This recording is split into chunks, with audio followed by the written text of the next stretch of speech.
And to enable agentic ops, one of the most important things is visibility. You need to understand the data that agents use, need to be able to be effective.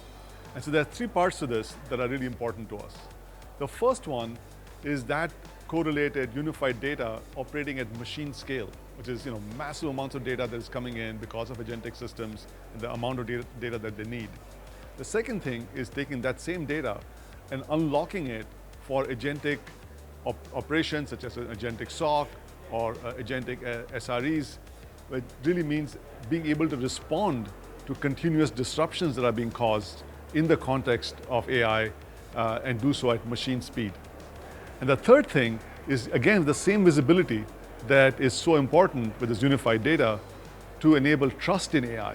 So unless you can trust the AI, you really can't use it.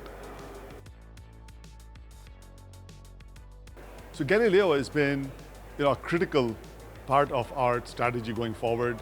You talked about supercharging Splunk, and that's very much the idea. We already were focused on this notion of observability for AI.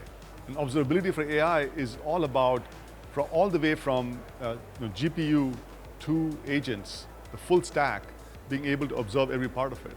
Now, Galileo brings to this the notion of agent observability, evaluation of agents, being able to have guardrails. But then the second part is this notion of economic observability, the idea of tokenomics that we called out, and we saw that in the day one keynote. And the last part is the idea of observing the infrastructure, GPUs, vector databases. All of these things put together allow us to have visibility, really have trust in AI itself. And that's the only way to make the use and deployment of AI and agentic solutions in the enterprise practical. And in 12 months, we have literally not only delivered, but we actually announced a set of new things that didn't exist at that point. Cisco Data Fabric, great example.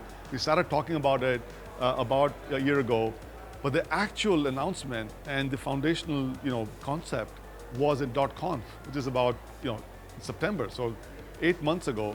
And in this short time, we have had the conceptual definition, we have built it, we have delivered it, customers are using it, and now it's about to go GA in a month or so. So it's actually astonishing how far we have come in literally less than a year.